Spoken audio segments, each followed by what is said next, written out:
Alors le Talmud, Pessarim, loi liée à la Pâque, l'interdiction du Hametz, le sacrifice de la Pâque, la Matzah, le Machor et la nuit du Seder.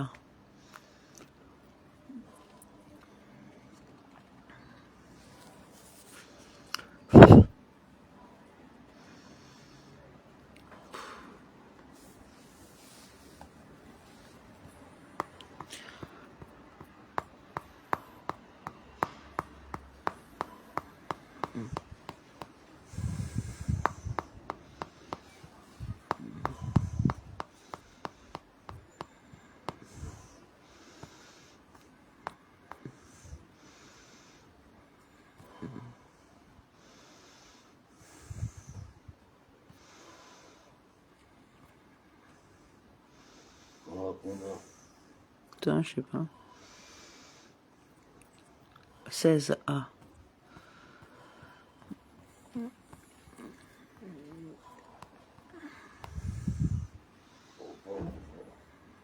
Encore.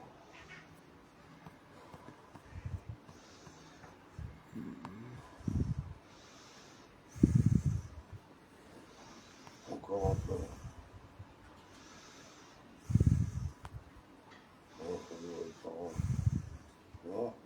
Mmh. 26B, attends, bientôt. Désolé, hein. 27B, attends, j'étais trop loin. 27A. Excusez-moi. Voilà, 27A. Jusqu'à ce qu'il y ait suffisamment de levain interdit pour que la pâte devienne du pain au levain.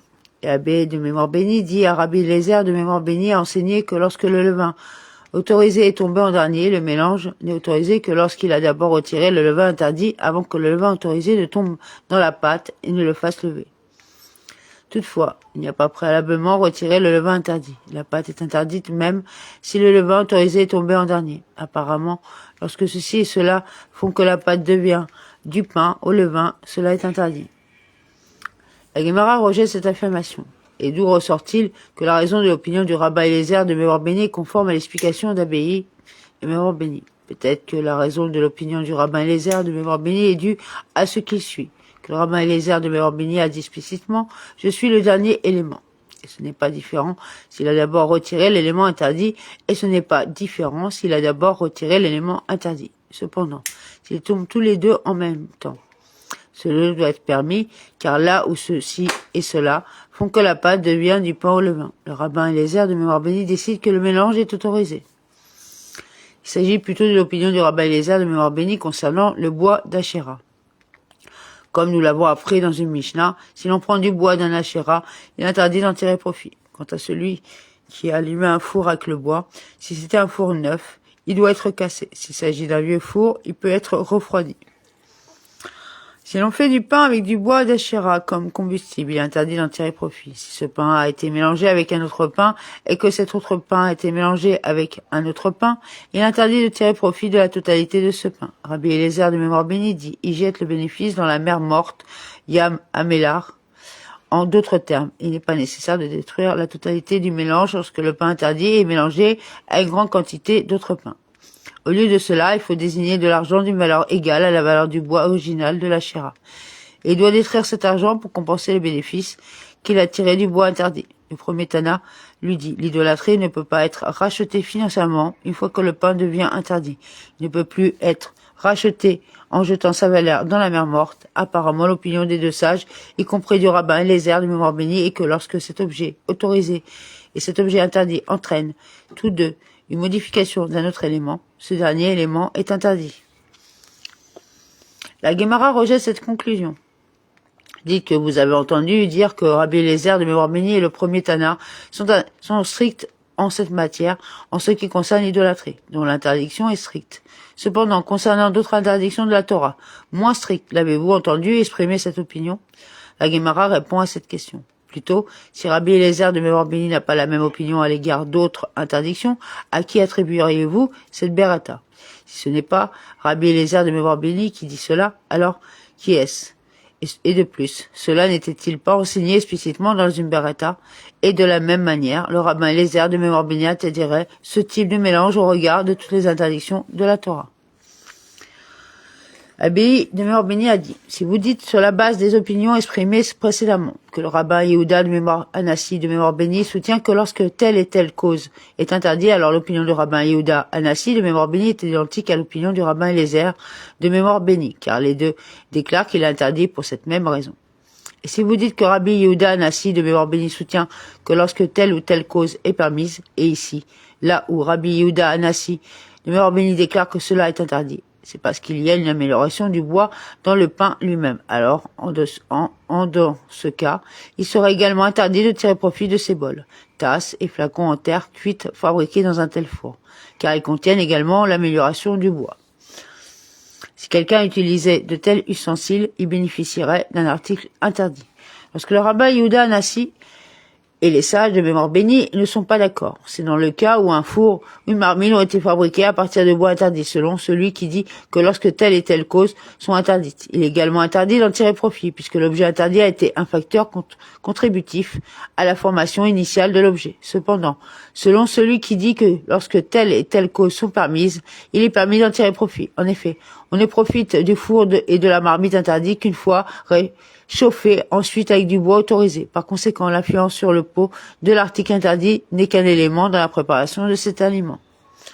Certains disent que même selon celui qui dit que lorsque telle et telle cause est permise, la marmite fabriquée avec du bois interdit est interdite, car elle contient la nourriture à l'intérieur avant que le bois autorisé ne soit mis dans le four. Par conséquent, on tire un bénéfice du navire interdit lui-même sans aucune contribution d'une source autorisée. Rabbi Youssef de mémoire bénie a dit que Rabbi Yehuda de mémoire bénie a dit que Shmuel de mémoire bénie a dit propos d'un four qu'on allume avec des écorces de fruits d'orla ou avec de la paille de grain qui a été plantée dans un mélange interdit de diverses sortes dans un vignoble. S'il s'agit d'un four neuf, il faut le briser. S'il s'agit d'un vieux four, il peut être refroidi. Si l'on y fait cuire du pain, Rabbi Yehuda Anassi de mémoire bénie dit le pain est autorisé et les rabbins disent le pain est interdit. Et défie la Gemara. L'inverse n'a-t-il pas été enseigné dans une Berata? La Gemara répond. Shmuel de mémoire bénie enseigne l'inverse, que c'est Rabbi Yehuda Anassi de mémoire bénie qui permet de tirer profit de ce pain, même dans une Berata mentionnée précédemment. Et si vous le souhaitez, dites, Shmuel de mémoire bénie accepte le texte original de la Berata selon lequel, Rabbi Yehuda Anassi de mémoire bénie est celui qui interdit de tirer profit du pain. De manière générale, Shmuel de mémoire bénie de soutient que la halara est conforme à l'opinion de Rabbi Yehuda Anassi de mémoire bénie sur son collègue individuel qui n'est pas d'accord. Cependant, la halara ne le suit pas face à plusieurs de ses collègues qui ne sont pas d'accord. Et dans ce cas particulier, la halara sur le rabbin Yehuda Anassi de mémoire bénie même par rapport à ses collègues. Et Shmuel de mémoire bénie soutient. L'inverse serait les deux côtés présentés ici, afin d'établir l'opinion des rabbins comme une interdiction. La conclusion sera donc de déclarer qu'elle est interdite, conformément à l'opinion majoritaire. Bien que dans la version de Shmuel de mémoire bénie, les attributions des opinions soient techniquement inexactes. L'avantage est que lorsque les gens verront que les rabbins décident que cela est interdit, dans ce cas, ils seront enclins à accepter leur opinion majoritaire, qui est la halara correcte. Il a été enseigné dans le cas de la halara mentionné précédemment que si l'on faisait cuire le pain sur des charbons produits à partir d'une ashéra, tout le monde était d'accord pour dire que le pain était autorisé. La Gemara rapporte une dispute. Rabbi Yehuda de mémoire bénie a dit que Shmuel de mémoire bénie avait exprimé une opinion à Rabbi Iya Barashi. De mémoire bénie a dit que Rabbi Yohanan de mémoire bénie avait exprimé une autre opinion. L'un d'eux dit, on enseignait cette indulgence que lorsqu'on cuisinait avec des charbons tamisés, dont la chaleur n'est qu'un vertige de l'éclairage antérieur. Cependant, quand on cuisine avec des charbons ardents, le pain est interdit. Et l'un d'eux dit, mais lorsque les braises sont allumées, le pain est également permis. La Gemara demande, certes, selon celui qui a dit que la cuisson avec des charbons ardents rend le pain interdit, c'est parce qu'il y a une amélioration du bois interdit dans le pain. Cependant, selon celui qui a dit que même en cuisant avec des charbons ardents, le pain est autorisé, puisqu'il n'est plus considéré comme du bois. Où trouve-t-on le cas où le rabbin Yehuda Anassi de mémoire bénie considère le pain comme interdit parce qu'il y a une amélioration de le bois interdit dedans? Pourquoi devrait-il y avoir une différence entre le charbon indécent et le bois réellement brûlé? Rav Papa, de mémoire bénie, a dit, c'est le cas lorsqu'une flamme est directement en face du pain. Lorsqu'il cuit le pain directement devant le bois, il est directement amélioré par le bois. Lorsque les charbons sont simplement incandescents, le bois ne présente aucun avantage direct. Davan 7b. La Gemara demande, cela prouve-t-il par déduction que les rabbins qui ne sont pas d'accord avec Rabbi Yehuda Anassi, de mémoire bénie, permettent de manger ce pain même lorsque la flamme est en face de lui? Mais si un tel est le cas, où trouve-t-on le cas où il est interdit selon les rabbins de tirer profit du bois? Rav Ami Baramam a dit de mémoire bénie, on le trouve dans le cas d'un tabouret en bois, bien qu'ils soutiennent qu'il est permis de tirer un bénéfice indirect du bois. Même les rabbins conviennent qu'il ne faut pas tirer de bénéfice d'un tabouret fabriqué à partir du bois lui-même.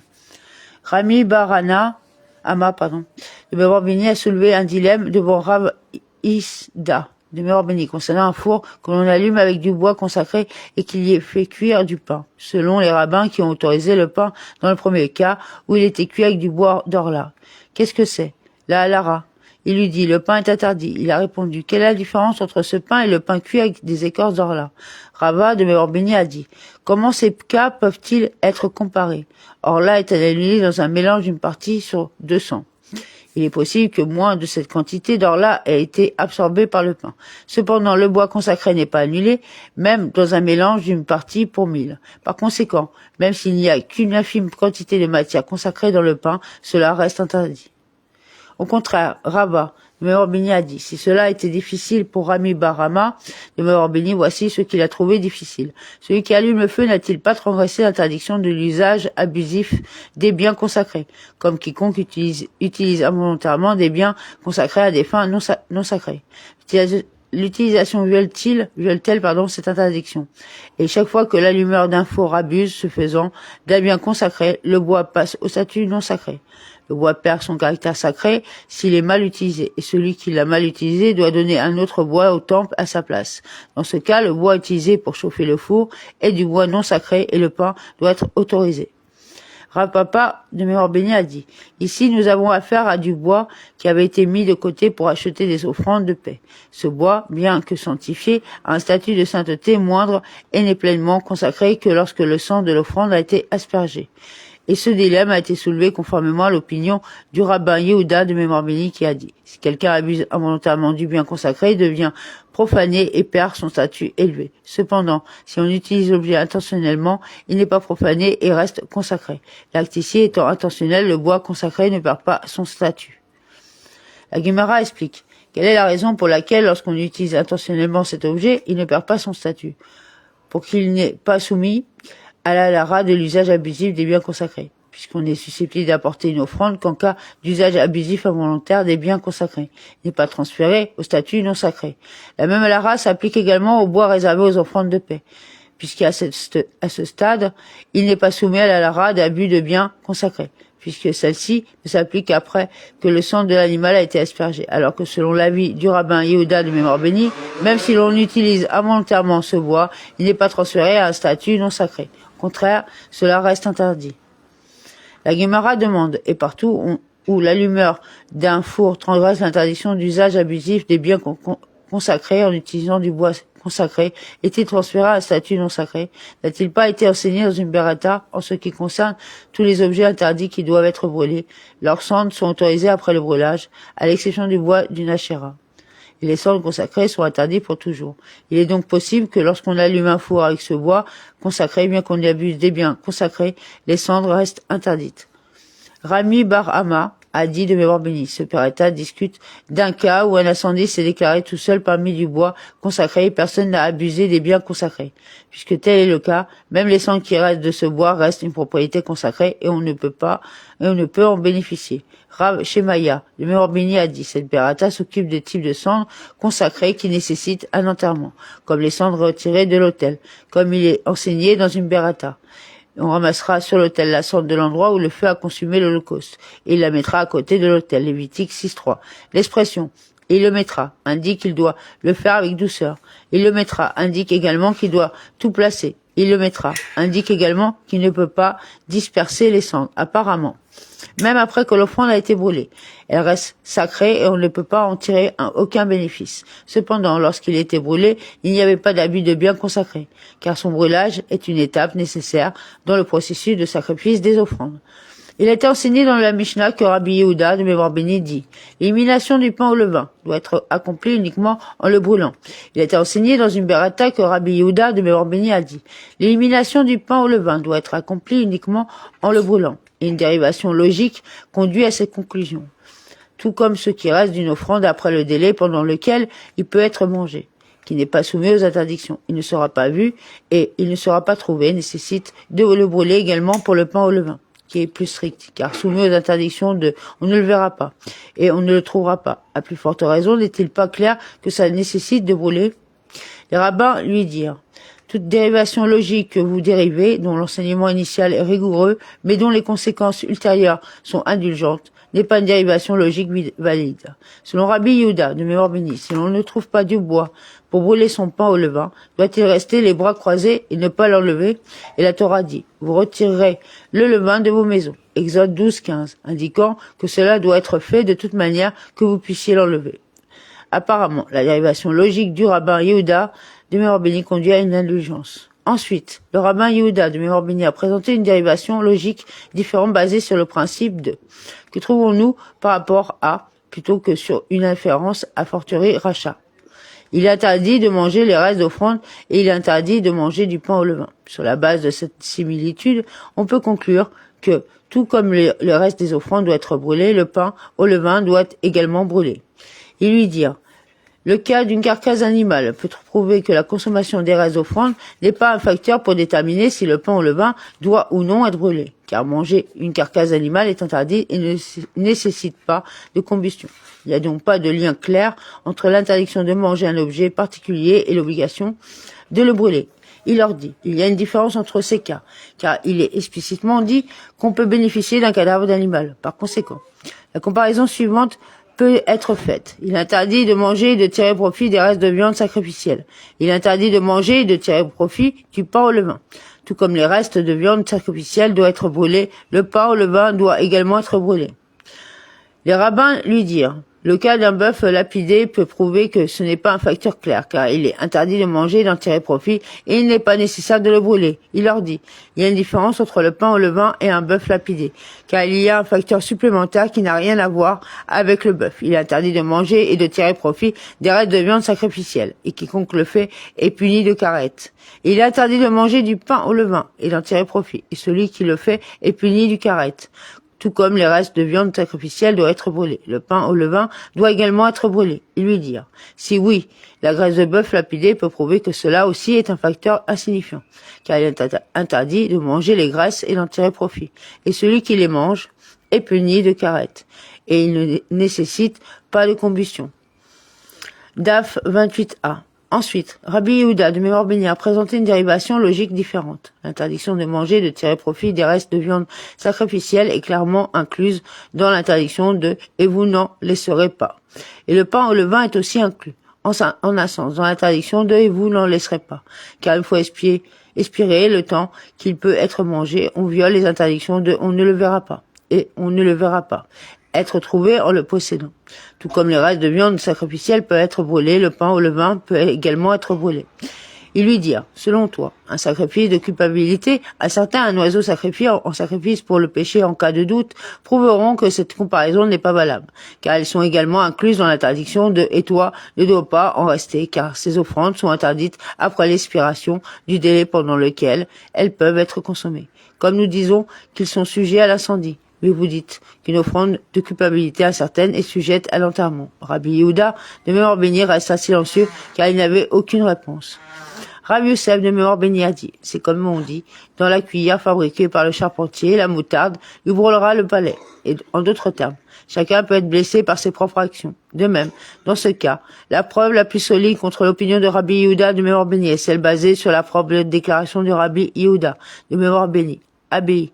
De mémoire bénie a dit une autre expression populaire. Celui qui a fait les cèpes, sadhana, doit s'asseoir dans les cèpes. Il est récompensé par son propre travail.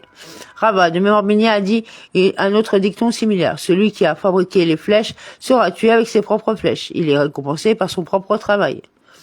Cela a été enseigné dans la Mishnah. Et les rabbins disent qu'il n'est pas nécessaire de brûler le pain au levain. On peut même l'émietter et le jeter au vent ou à la mer. Un dilemme s'est posé devant les sages. De quel cas parle-t-il? Veulent-ils dire qu'il doit spécifiquement l'émietter et le jeter au vent ou l'émietter et le jeter à la mer? Peut-être qu'on peut l'émietter et le jeter au vent, mais on ne peut le jeter dans la mer sous sa forme pure et intacte, sans l'émietter au préalable. Nous avons également appris dans une Mishnah concernant l'idolâtrie, dans un cas comme celui-ci que Rabbi Yosei de mémoire bénie dit. Il peut broyer l'idole et jeter la poussière au vent ou la jeter à la mer. Et un dilemme s'est posé devant les sages. De quel cas parle-t-il? Faut-il spécifiquement le broyer, le jeter au vent ou le broyer et le jeter à la mer? Peut-être peut-il le broyer et le jeter au vent. Cependant, il peut le jeter à la mer sous sa forme pure et intacte. Rabat de mémoire bénie a dit, il va de soi que puisque les idoles sont jetées dans la mer morte, elles n'ont pas besoin d'être broyées, car il n'y a aucune crainte qu'elles soient retirées et réutilisées. Cependant, le pain au levain, qui peut être jeté dans d'autres rivières, doit être émietté avant d'être jeté. Rav Yosef de mémoire bénie lui dit, au contraire, le contraire est plus raisonnable. Les idoles qui ne se désintègrent normalement pas dans l'eau doivent être broyées. Cependant, le pain au levain qui se désintègre tout seul dans l'eau n'a pas besoin d'être émietté. Une berata a été enseignée conformément à l'opinion de Rabat de mémoire bénie. Une berata a été enseignée conformément à l'opinion de Rav Yosef de mémoire bénie. La Gemara explique. Une berata a été enseignée conformément à l'opinion de Rabat de mémoire bénie si quelqu'un marchait dans le désert avec du pain au levain à la main et que le moment était venu, la veille de Pâques, de l'enlever alors qu'il devait l'émietter le pain au levain et jeter le au vent. S'il voyageait sur un bateau, il devait émietter le pain au levain et le jeter à la mer. Une berata a été enseignée conformément à l'opinion du Rabbi Yosef de mémoire bénie. Si quelqu'un marchait dans le désert et trouvait une idole, il devait la broyer et la jeter au vent. S'il voyageait sur un bateau, il devait le broyer et le jeter à la mer. La Gemara commente. L'exigence de broyer en une seule berata est difficile pour Rabat de mémoire bénie, car selon son opinion, il n'est pas nécessaire de broyer les idoles avant de les jeter à la mer. Et l'exigence d'émietter le pain au levain mentionné dans l'autre berata est difficile pour Rav Yosef de mémoire bénie, car selon lui, le pain au levain n'a pas besoin d'être émietté avant d'être jeté à la mer. La Gemara répond, l'exigence du broyage n'est pas difficile pour Rabat de mémoire bénie. Dans ce cas, on n'est pas obligé de le broyer. C'est là qu'il le jette dans la mer morte. Dans ce cas, où il doit le broyer avant de le lancer. C'est là qu'il le jette dans d'autres rivières. De même, l'exigence de s'effondrer n'est pas difficile pour Rav Yosef de mémoire bénie. Cette affaire concerne un sac de blé devenu levé. Comme le blé ne se désintègre pas tout seul, il faut le broyer et le disperser dans l'eau. Ce cas fait référence au pain. Puisque le pain se désintègre tout seul dans l'eau, il n'est pas nécessaire de l'émietter. Mishnah. Il permet à un juif de tirer profit du pain au levain d'un gentil sur lequel la Pâque s'est écoulée, c'est-à-dire du pain au levain qui reste après la conclusion de la Pâque. Cependant, il est interdit de tirer profit du levain d'un juif pendant lequel la Pâque s'est écoulée, comme il est dit.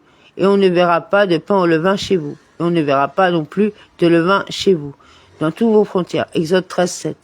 La Gemara commence par demander qui est l'auteur de la Mishnah.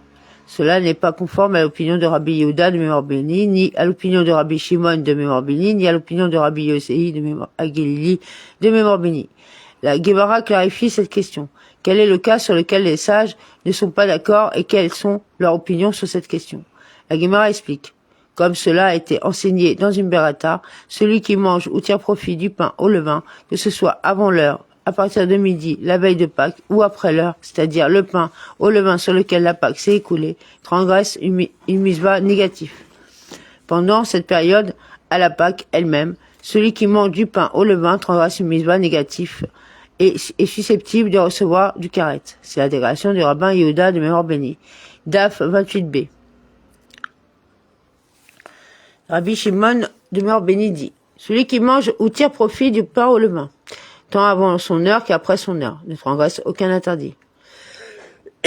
Pardon. Pendant cette période, on est susceptible de recevoir du karet, et on transgresse une misva négative en mangeant ou en tirant profit du pain au levain. Et à partir du moment où il est interdit de manger du pain au levain, à partir de midi, la veille de Pâques, il est également interdit d'en tirer profit. La Gemara commente. Avec sa dernière phrase, nous sommes arrivés à l'opinion du premier Tana, car cette déclaration semble présenter l'opinion de Rabbi Yehuda de mémoire bénie et non celle de Rabbi Shimon de mémoire bénie. Rabbi Yosei Agelili de mémoire bénie dit, soyez étonnés de vous-même. Comment peut-il être interdit de profiter du pain au levain pendant les 7 jours? En d'autres termes, il n'est pas d'accord avec la prémisse selon laquelle il est interdit de tirer profit du pain au levain même pendant les 7 jours de Pâques. La Bérata aborde une question connexe. D'où vient-il que celui qui mange du pain au levain la veille de Pâques à partir de la 6e heure et au-delà transgresse le mitzvah négatif? Comme il est dit, et tu sacrifieras l'agneau pascal au Seigneur de ton Dieu, du petit et du gros bétail. dans le lieu que le Seigneur choisira pour y faire habiter son nom. Vous ne mangerez pas de pain au levain avec. Pendant 7 jours, tu mangeras des matzot, le pain d'affliction. Deutéronome 16, 2 à 3. La juxtaposition de l'agneau pascal avec l'interdiction du pain au levain enseigne que l'interdiction de manger du pain au levain commence à partir du moment où l'agneau pascal est abattu, à savoir l'après-midi du 14e Nissan. C'est la déclaration du rabbin Yehuda de mémoire bénie. Rabbi Shimon de mémoire bénie lui dit, est-il possible de dire cela? N'est-il pas déjà dit, vous ne mangerez pas de pain au levain avec. Pendant 16 jours, tu mangeras des matzot. Puisque le verset relie l'interdiction du pain au levain à la mitzvah de manger la matzah, il faut également dire qu'il faut manger la matzah le 14 Nissan. Si oui, qu'est-ce que cela signifie lorsque le verset déclare, ne mangerez pas de pain au levain avec? Le verset indique qu'au moment où il est dans l'obligation de se lever et de manger de la matzah, il est soumis à l'interdiction de « tu ne mangeras pas de pain au levain ». Et alors où il n'est pas obligé de se lever pour manger la matzah, il n'est pas soumis à l'interdiction « tu ne mangeras pas de pain au levain ». La Guémara demande « Quelle est la raison de l'opinion de Rabbi Yehuda de mémoire bénie ?» La Guémara explique « Il y a 3 versets qui sont écrits concernant cette interdiction, et selon l'avis de Rabbi Yehuda, chacun enseigne que l'interdiction s'applique à un moment différent. » Un verset déclare « On ne mangera pas de pain au levain » Exode 13, 3. Un autre verset déclare « Et vous ne mangerez pas tout ce qui est levé. Dans toutes vos habitations, vous ne mangerez des matzot » Exode 12, 20. Et un troisième verset déclare « Ne mangerez pas de pain levé avec » Deutéronome 16, 3. Un verset indique qu'il est interdit de manger du pain au levain avant même l'heure, la veille de Pâques. Un verset indique qu'il est également interdit de manger du pain au levain après son heure, si un juif en possédait pendant la Pâque, et un verset indique que l'interdiction s'applique pendant la Pâque elle-même. La Guémara demande, et comment Rabbi Shimon de mémoire bénie interprète-t-il ces 3 versets? La Guémara explique, un verset est nécessaire pour enseigner l'interdiction à son époque. Le verset, et vous ne mangerez pas tout ce qui est levé, est requis pour une autre halara, comme cela a été enseigné dans une berata. J'ai déduit que le pain au levain n'est interdit que s'il est levé tout seul, par son propre naturel, processus. D'où puis-je déduire que s'il a levé à cause d'une autre substance, il est également considéré comme du pain au levain. Le verset déclare, vous ne mangerez pas du tout ce qui est levé. Cela indique que tout pain au levain, quelle que soit la manière dont il est devenu tel, est interdit pendant la Pâque. Le verset, le pain au levain ne doit pas être mangé, est également requis pour une autre halara, comme il a été enseigné dans une berata. Rabbi Yosei Agelili, de mémoire bénie, dit, d'où vient-il que l'interdiction de manger du pain au levain pendant la première Pâque en Égypte ne s'appliquait qu'à un seul jour? Le verset déclare, on ne mangera pas de pain au levain.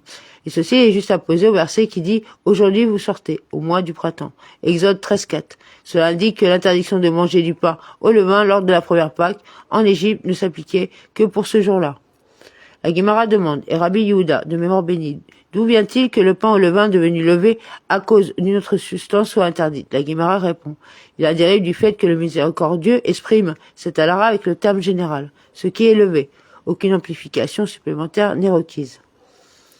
La Guémara demande, et cet enseignement du Rabbi Yosei Agelili, de mémoire bénie concernant la Pâque en Égypte, d'où le rabbin Yehuda de mémoire bénie le tire-t-il?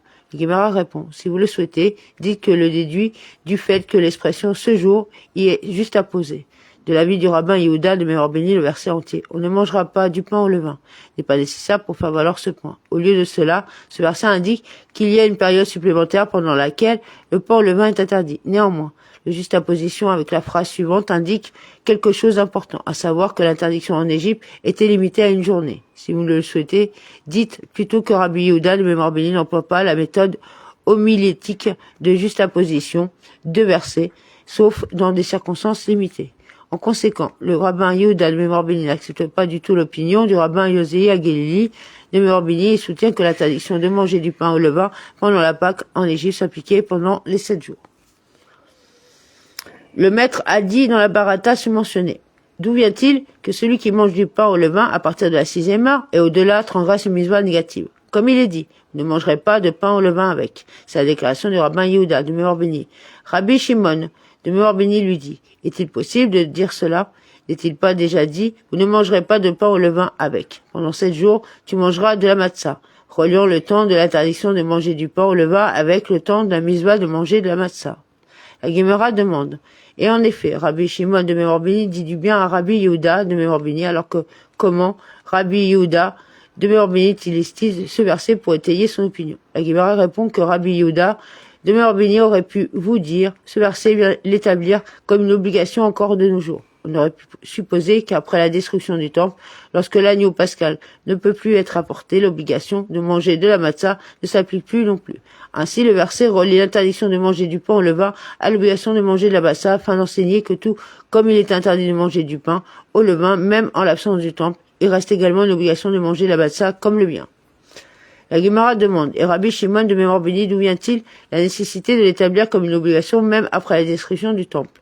La Gemara répond, il le dérive du verset suivant. Le premier mois, le 14e jour du mois au soir, vous mangerez de la matzot, jusqu'au 21e jour au soir. Exode 12, 18. Ce verset relie l'obligation de manger de la massa à la date de Pâques et pas seulement à l'agneau pascal. La Gemara demande et Rabbi Yehuda de mémoire bénie, que tire-t-il de ce verset? La Gemara répond, il exige pour enseigner qu'il reste une obligation pour celui qui est rituellement impur ou en voyage matin et qui ne peut pas apporter l'agneau pascal. Il pourrait vous venir à l'esprit de dire que puisqu'il ne mangera pas l'agneau pascal, il n'est pas non plus obligé de manger de la matzah et des herbes amères. Par conséquent, le verset nous enseigne qu'il est obligé de les manger. Et Rabbi Shimon de mémoire bénie, d'où tire-t-il cet alara? Selon lui, un verset n'est pas nécessaire pour enseigner que celui qui est rituellement impur ou qui est en voyage lointain est obligé de manger la matzah et des herbes amères, car il n'est pas pire qu'un homme incirconcis ou un étranger résident, comme il est écrit, et aucun incirconcis n'en mangera. Exode 12, 48. L'emphase ajoutée de cela indique que seulement lui, l'agneau pascal, il ne le mangera pas. Cependant, il doit manger la matzah et des herbes amères. La Gemara demande, et Rabbi Yehuda de mémoire bénie, comment réagirait-il? La Gemara répond, certes, la Torah n'avait pas besoin d'ajouter ce verset. Néanmoins, il est écrit dans ce contexte que celui qui est impur et qui voyage au loin est obligé de manger la matzah et des herbes amères. Et cela est écrit dans ce contexte en ce qui concerne l'homme incirconcis et l'étranger résident également. Après avoir clarifié les opinions de Rabbi Yehuda de mémoire bénie, Rabbi Shimon de mémoire bénie et Rabbi Yosei Agilili de mémoire bénie, la Gemara demande, conformément à l'opinion de ce qui la Mishnah est-elle enseignée. Si l'on suggère que cela est conforme à l'opinion de Rabbi Yehuda de mémoire bénie, cela ne peut pas être comme Rabbi Yehuda de mémoire bénie l'a dit. Du pain au levain sans stipulation que le pain au levain appartient à un juif, indiquant qu'on ne peut même pas bénéficier du pain au levain d'un gentil sur quel Pâques s'est écoulé. Par conséquent, puisque cette opinion contredit la déclaration faite dans la Mishnah discutée ici, Rabbi Yehuda de mémoire bénie peut être exclu en tant qu'auteur, et si cela est conforme à l'opinion de Rabbi Shimon de mémoire bénie.